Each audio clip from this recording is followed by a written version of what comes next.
Oh, hey everyone. Thanks for tuning in to the podcast. I'm really excited to introduce to you. This is episode 115 of the Davidson Hang podcast. And it's my honor to introduce you one of the most impactful people in my life, who's Sheryl Hemmer, who I've met, who was my coach in next level training, and we still keep in contact. And she just has this amazing energy, and she's always so supportive, and she's such a great listener, and she's just a blessing in my life, and I'm really excited to introduce to you, Sheryl.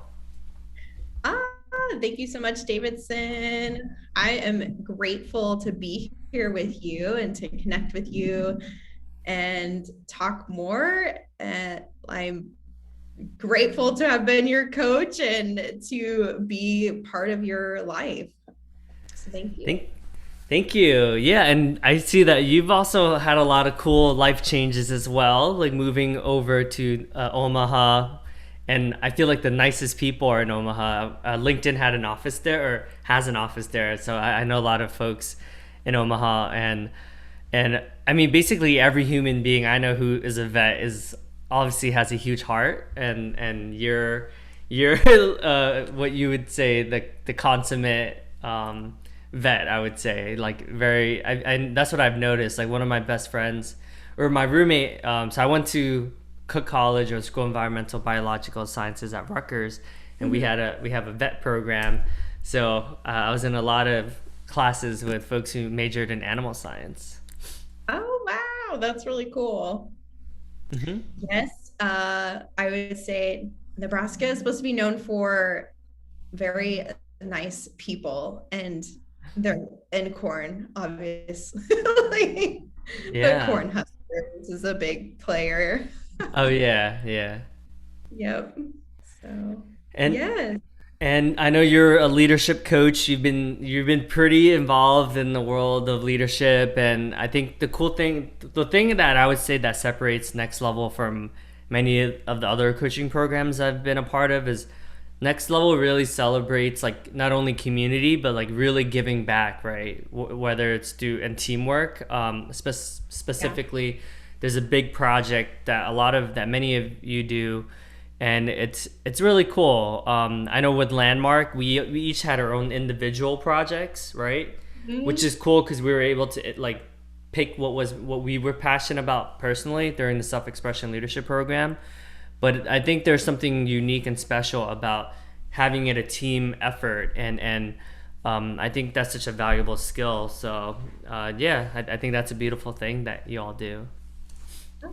Yes, that was very impactful. I remember going through part of the leadership training, and it was honestly the first time that I've ever fundraised for anything before. And so I was like, honestly, I was really scared to ask for money from people, but it was really rewarding to do that for our program that we supported was a teens becoming who are becoming leaders, and like building the next generation of leaders. It's called Youth in Action. So that was really a cool experience to be part of. It's interesting you mentioned that. I think that was a pivotal point for me too when I did landmarks. The third portion of we call it like the curriculum for living. Um, Uh-huh. that was actually when I had my biggest breakthrough, and when I think that was probably the second most pivotal moment of my life. Like just really asking for support and raising money for Orphans Future Alliance, because I had so much fear around looking bad, or just always trying to look good. And I think once I got over that fear, like my life like really skyrocketed. Yeah. Yeah. No, I can relate to that. All like still relate to that, right? Because it's once like, but once you keep, once you continue to ask for support and like continue to stand for like things that matter, that matter to you or like matter in your community, I feel like it gets like easier and easier to like get out of your comfort zone and do that. And so, yeah, it's like little steps at a time that I've noticed to kind of get past like the fear from that is like fear for that translates to other parts of my life. So Hmm. it's just like it was really, it's cool. The program is like all that translates to other areas where I don't want to ask for support. like, Mm. Yeah, it's interesting. It's I think who I don't know who said it, but it's like how we do one thing is how we do everything. Mhm. And I think it's so true when it comes to like whatever the biggest blocker we have is, right? And I think you're right. For me, it's still the fear of looking bad, right? Especially because I'm in sales and I reach out to now I reach out to a lot of executives. I'm always afraid of like, oh, what if they reject me? And even though I've been working on this for the past 6 years, that it still shows up quite often. Yeah. Yeah. I noticed that for myself as well. So like I can truly relate. Yeah. I, like for me, it shows up in other ways since I'm not necessarily in sales, but I can definitely relate. Yeah, and you know what? I'm curious, like, what your thoughts are, because I think so many of us, and I think even more for women, we spend so much time trying to look good and like trying to please others or trying to fit in, and like, and then we don't realize this, but let's say we spend like an hour or 2 hours every day on that, and then over the course of the week, that's 14 hours, that's 48 hours in a month times 12. I mean, it's like 500 hours that we really spend like just really thinking about like trying to look good for others, and a lot of times it's not even for ourselves, right? I think some people it is, but I wouldn't. I'm sure this pandemic has also made us realize like, oh wow, like maybe I don't have to spend like thousands of dollars on like these clothes that I sometimes wear only once. It's crazy. Yeah. Yeah. That's totally true. I stopped shopping during the pandemic. Uh, Yeah, I feel like the makeup industry was hurting during the pandemic a lot, right? yeah. Yep. So how do you think you get well, if you don't mind me interviewing you, also kind of like playing with Yeah. your interviewing you, how do you think what do you think the best way to get over of like the fear of looking bad or like what works for you? That's a great question. I think for me it's well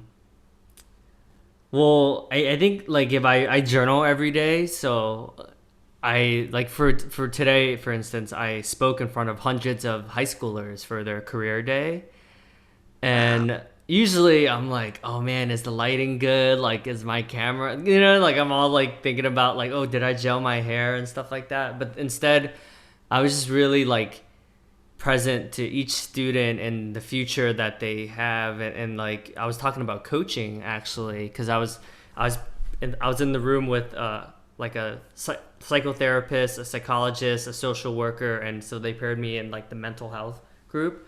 Mm. And I think usually like even 3 years ago I would be like, oh man, imposter syndrome, like oh these people have PhDs and like all this stuff, or licensed social worker, masters and stuff like that. But you know what? I was just like able to celebrate them, and I was just like after everyone's like spiel, I was just like, oh, I really acknowledge you for like the impact that you have in the world, and thanks for healing so many students and stuff like that.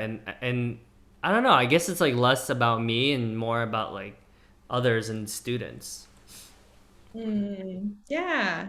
It's almost like being outside yourself supports you getting past it and like really listening to what that other person's doing or feeling or seeing or sharing. Yeah. And how about yourself? Like, have you found any good quote unquote like strategies or ways of being that has worked for you? Yeah, good question. Well, I can relate in a similar way. So I am some a veterinarian, but I'm actually working on becoming a cycling instructor. So like as a side gig. And I don't No think I way. mentioned that to you, but That's cool. but yeah, there's like a big part of that too, because when you're going up in front of everybody, like, 30 people and oh, that's my dog. So that's my black lab, if you heard her.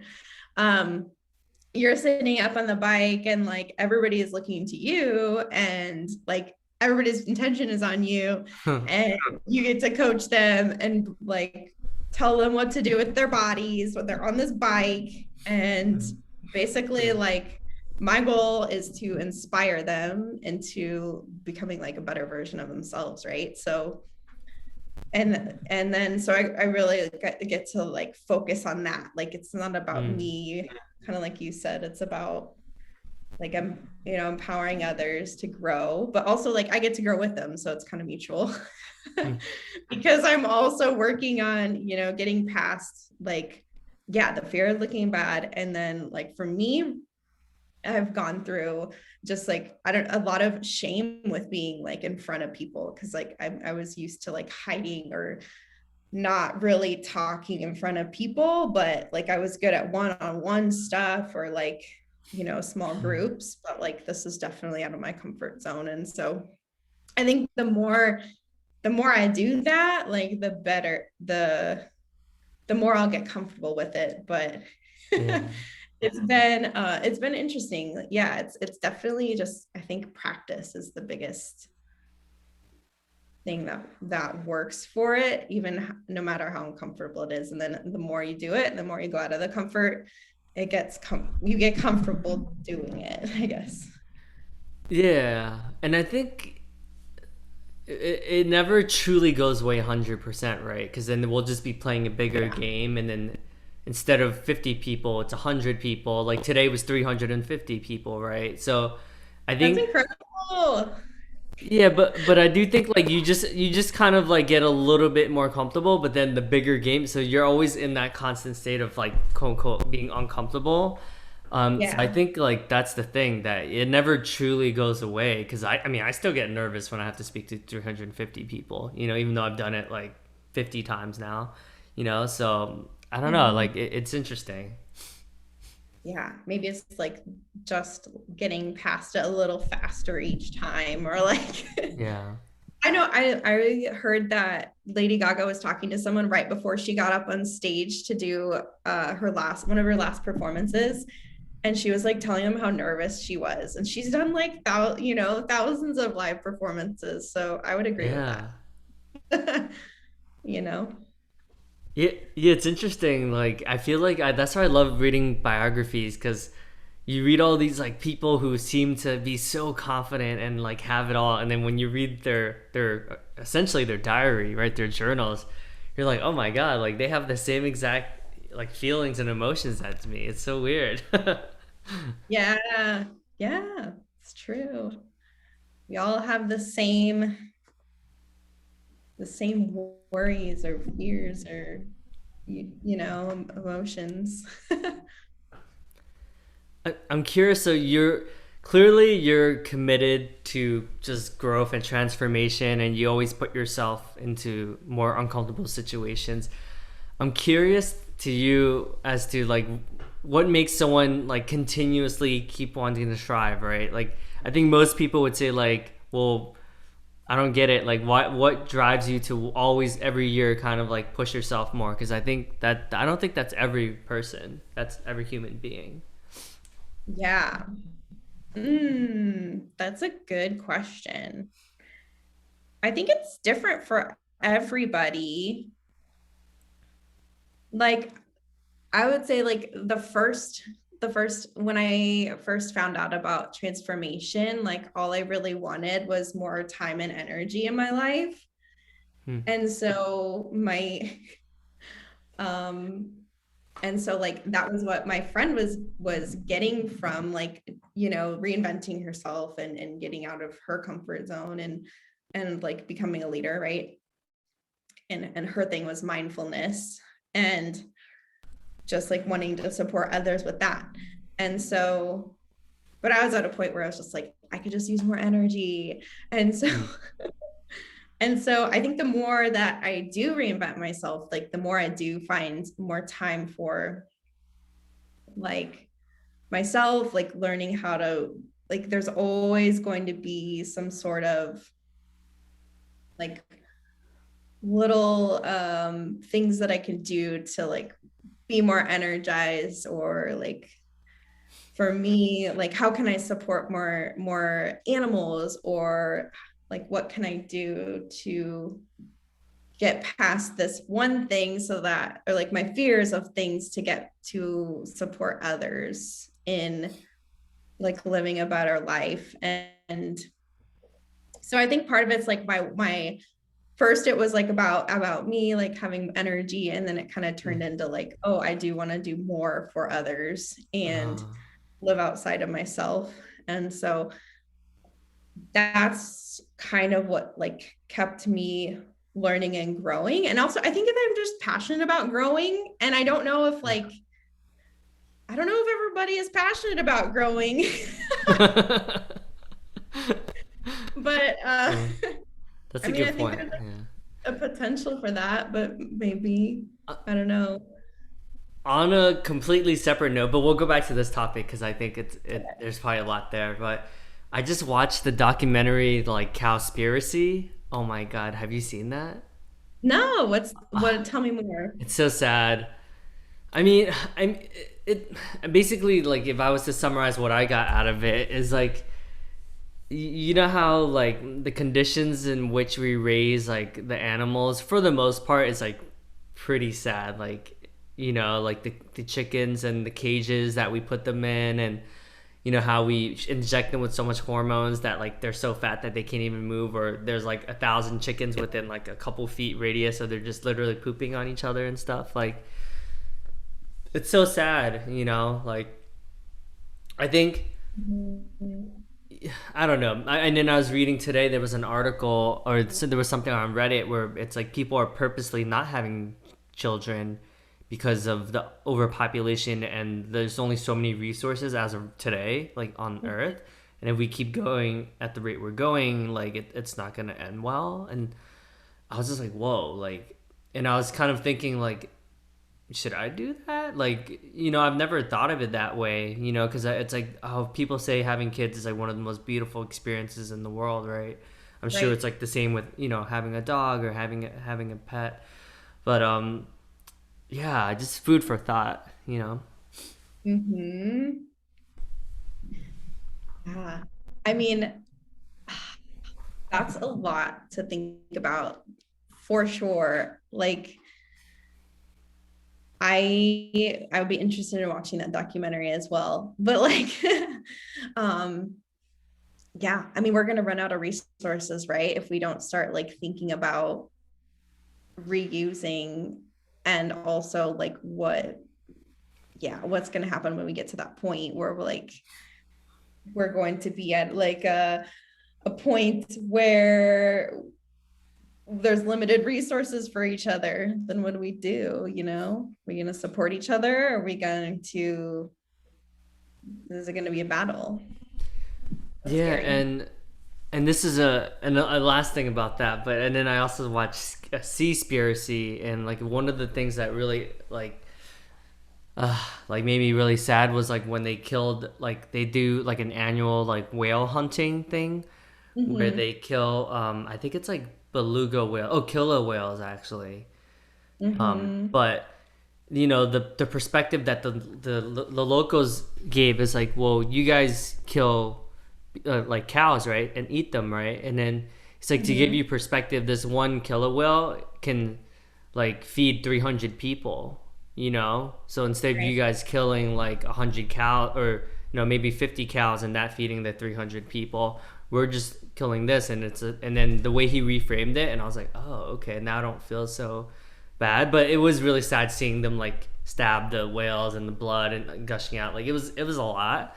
But I think everyone should watch like stuff like that because it makes you kind of be a little bit more, like you said, more mindful about like what we, you know, more conscious about what we put in our bodies and stuff like that. Mm-hmm. Yeah, definitely something to be more conscious of. Like even me, you know, like even me, I know that there's like little ways that I could be supporting the environment, like to think about our future. So it's always Yeah. good. But oh yeah, but to go back to your love for growth and transformation, um, do, like I guess I'm like I always think about this too, but like, do you think it'll ever go away? Like, like let's say you're like 90 years old, like do you think like you know what I mean? Like do you think you'll still be going to these conferences and still in coaching like hundreds of people every year? Like I always think about that. I'm like, because every year it just seems like I'm doing more and more of this. Yeah. Ooh, that's a good question. I don't know. Like for me, I feel like I was telling my husband, I was like, I kind of feel like this is, you know, like a way of life for me almost, at Yeah. this point. Um, like if I'm not in the spirit of like growing, I guess I think the thing is like if I'm not doing that, I find myself getting very negative and I find Mhm. myself getting like really down and like Yeah. Yeah. happy with myself. And so for me, it's almost like a well-being or like a healthy lifestyle for me. I don't know, Mm. like to continually do that and support others is like healthy for my mindset too, because like Mm. whenever I'm supporting someone else and Mm. coaching, usually it's also coaching for myself. Like I'm Right. literally like I'm talking to myself Huh. when I do that. And so, or like usually whoever I'm with is going through something so similar and I can relate to them. Hmm. And it's like, holy crap, I'm going through that too. I'm coaching myself right now just by Yeah. listening to you work through whatever you're working through. Hmm. And so it's support, like it's definitely it's not like a give take, it's more like a give scenario. Ah, I like that. Yeah, you're right. There's something weird about, because like even for with us, right? Like we technically weren't like you didn't choose me, right? Like we were kind of just paired up, and that's just like how it worked out. Yeah. But in a weird way, it's like the universe wanted us to meet, and the universe wanted us to, So it's like I always think about that. I'm like, well, was it by design, or was it just a coincidence that we have a lot of similar interests, and that we're at similar stages in life, and just I don't know. It's something I think about. Oh yeah, yeah. And I think you can find like similarities of like things that we struggle with through most, I mean, probably through most people like we meet up with. So they're just all so similar. We're more similar to when we think, I think. So I think I don't know if I told you, but I signed up for no, Landmark's team management and leadership program. So that's starting in June. So that's a year long commitment, and then Wow. the rigor is pretty intense. So I'm starting that pretty soon. Congrats. That's cool. What does that entail? So it's basically Landmark has this like communication course called like Access to Power, and then Mm-hmm. the second one's called Power to Create. So I would essentially be a coach, like similar how you were a coach for my group for Uh-huh. Shift. I would be a coach for the communication ones, and then if I do the second portion, which is like another year, I would be the coach for the second course, the Power to Create. Um, so yeah, that's interesting. Wow. Wow. So like what is that?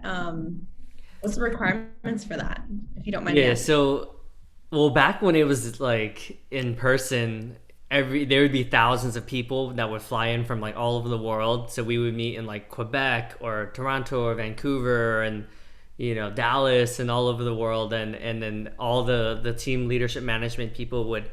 So we essentially are the building the programs like as a volunteer. So we're basically, it's like almost like a business where you're running like all the back Mhm. end stuff.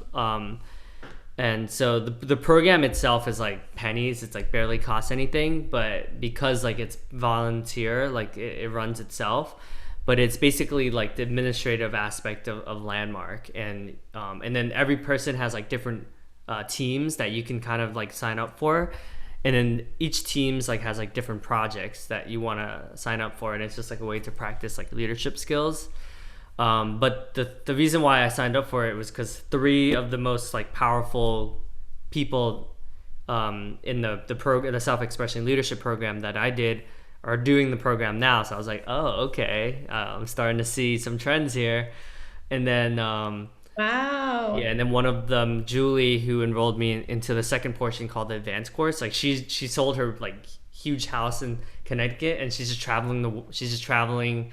She bought one of those, what's it called, Gulf Streams or Airstreams or something like that, and now she's just traveling Uh-huh. the whole U.S. like just doing YouTube channels and coaching and stuff full time. So yeah, it's pretty crazy. That's incredible. Ah.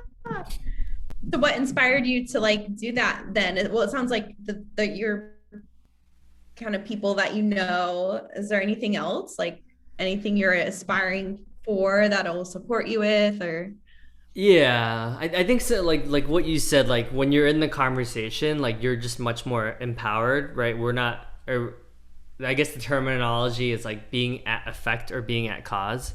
So when I'm in Mhm. the conversation, I'm more at cause. Where when I see setbacks, I'm not a victim anymore. I see it as an opportunity. Whereas like normally when I'm in the conversation pretty often because I do Tony Robbins and all this other stuff. But Yeah. when I'm like, but even like if I just had a coach, like it was just like month to month, Mhm. I definitely noticed myself like feeling triggered whenever certain things happen. Like, I guess Sure. because I'm playing a bigger game every year. It's like, okay, well, what do I want to create this year? So it's interesting. But it is more of like a support structure, just to have accountability. So I don't, so whatever I communicate to others, I fulfill on those promises. Hmm. Cool. Ah, I love that. So cool. And how long have you been doing your podcast now? It's been, yeah, I was looking at so I average at least one a week. So That's pretty 115, so impressive. almost 2 years now, actually. Yeah. Congrats. Thank That's you. like that's a huge like thing to hold yourself accountable for, like in that consistency. Like I feel like that takes a lot of like a lot, I don't know, maybe discipline or what does that take for you? Uh, I That's a good question because yeah, you're right. I feel like there's not a lot of things that I see through like this far Mm-hmm. into it. Usually, like my pattern looks like, ooh, the shiny new object, and like, okay, dabble, dabble, and Yeah, I then can relate. and then I'm like, ooh, new shiny object, and they're like, well, what about that thing? It's like, oh, well, that was then, and now I'm not about that life now. But yeah, I think for me, honestly, like I think it's just been like a really cool avenue to like really connect with folks and just have like a deeper conversation. Because I mean, like I feel like in our world now, because of social media, we have like very surface level conversations. It's like on Mhm. Instagram, it's like, oh, cool, but it's like there's like not much back and forth. So I Sure. think this is just an avenue of like actually having like it's like substantial conversation that is beyond text messaging. Yes. No, that's so cool. I love the concept and I was very interested to see like how you did it, like and how you started it and how you kept going with it because a lot of people like stop doing their podcasts after like I was telling you earlier like no more than like 7 episodes typically. Like me and my friend are Yeah. at episode 2 in our podcast and I'm like, okay, we get to continue and set a schedule and all of that. Mm. So Yeah, yeah. Well, I mean, you're definitely right because the first time I released a podcast, it only made it to episode 5. So I did, yeah. I did like 5 years ago when I graduated from accomplishment coaching. I did 5, and then I was really the reason why I dropped it is because I was so critical of myself because I was comparing myself to like a Lewis Howes or like Yeah. a Tim Ferriss, and I was like, oh no, no, this is not up to par. But then now I have more grace and I see the perspective. I'm like, oh, like it was fine for where I was at. Like I needed to give myself some room to grow. So now that I have a little bit more grace, I'm like a lot more lenient whenever I mess up, which we all mess up. So at least, but if like, okay, it's okay to mess up, then I think for me, it makes it much easier to be consistent because I'm not like critiquing every second of every word, or every time I'm, every like hour, or every 10 minutes I'm like, oh. So I don't know, it's interesting. Cool. Well, I'm super proud of you. Like I remember that's something that you wanted to get more consistent with like almost a year ago when we first met. And so Yeah. Oh see my you god, doing it's been a year. That's so yeah. crazy. Yeah, Oh my that's god. that's Oh my god, I just connected the dots. So, you know what's interesting? You know what I think one of my big takeaways um from Next Level was the community, right? Because I think Next Level has probably one of the best communities, like if not like the best community in terms of support. It helped yes. me create my men's group, and that's still going on now. So we've met. So it's been exactly a year since I started the men's group, and that's literally has been like the top five most like gratifying things I've ever like created.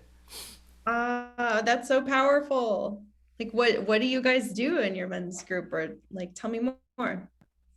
So every month we have like an hour and a half of like where the guy just kind of shares everything. So sometimes people talk about depression, or being scared Sure. to get married, or having a kid, being a first time father, and so men just talk about like vulnerable things in their lives, and Mhm. sometimes like relationship issues and like stuff that they're afraid of, and it's just like a way for us to kind of just open our heart and just share openly.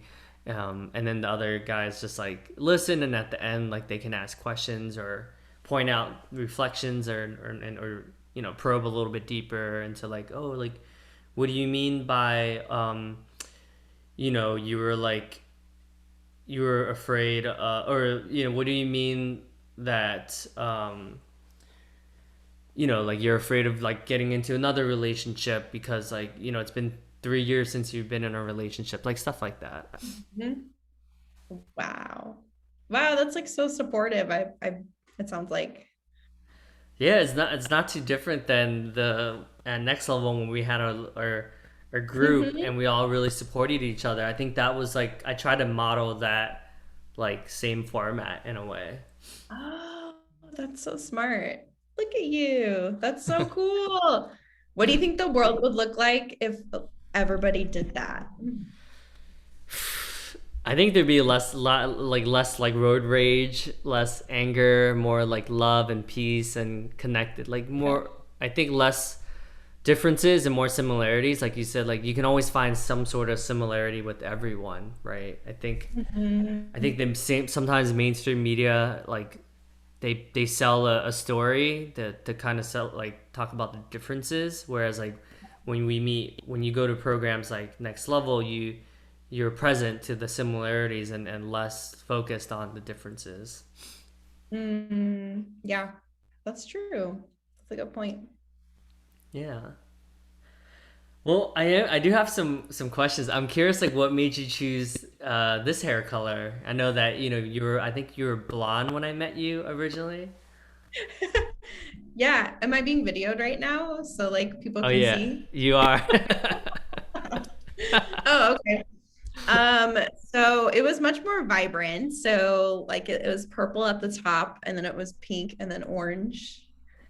Uh-huh. Um, but yeah, like during during COVID, I mean, we don't see people as much anymore. And so like, I mean, as far as like public, um, I don't see clients anymore. And so I just really wanted to try something fun that I've always wanted to do. And I wanted to do pink hair. And my next time I'm gonna do rainbow colored hair. No way. So That's so yeah. cool. I mean, I just feel like I want my outsides to match like Hmm. fun energy, and like that's who I like aspire to be is like, fun and energetic like every day. And so just kind of Yeah. yeah, match my hair to that. That's cool. Yeah, I definitely noticed like a more like ease and just being comfortable in your own skin. I mean, you're always like pretty confident and like fun and energetic and like happy and stuff like that. but I definitely noticed even since the year since I met you, like there's like more I would say ease and grace. Like I feel like you're very comfortable, which is good, like with yourself, I mean. Oh, Yeah. thank you. Yeah, I feel that way too. I do. Like, I think I've been working through a lot of like inner shame. Like I've been listening to a lot of Brene Brown and like really relating to that, honestly. And Yeah. I think her work is super important. That the power of vulnerability like was like where it started for me. That was a super good book. I don't know if you read it yet, but Yeah. um that kind of like shifted a lot for me actually this Mm. year. Yeah, Brene Brown, and have you heard of Esther Perel? Was it S? Oh, I have, but I haven't read any of her books Oh, yet. she's so good. I feel like you would like her. It's similar. It's a very similar topic. Like she's all about like the shame, and she's like a relationship therapist. But Mhm. but yo, her podcast is interesting. I don't know how she gets her clients to actually record it, but she records her client sessions, and like they're so juicy. I'm like, oh my god. But like she always gets them to have this like all these crazy breakthroughs, and I'm like, man, that's so cool that like you're vulnerable enough to share with like millions of people listening to this, because it gets like really like personal sometimes. Wow. Yeah, I'll have to look into that. That sounds it sounds good. Like it sounds, I mean, I'm sure that everybody probably a lot of people relate to that, whatever's Yeah, going on. exactly. Like we think we're alone, and we're like, oh, this is like almost the same exact. I mean, theirs might be a little bit more like out there, like a little bit more like promiscuous and stuff like that, but it just Mhm. gives you like, you don't feel like you're the only one. Right. Yeah, but I really like Brene Brown. I went through like a Brene Brown year where I was like consuming like her content like a lot.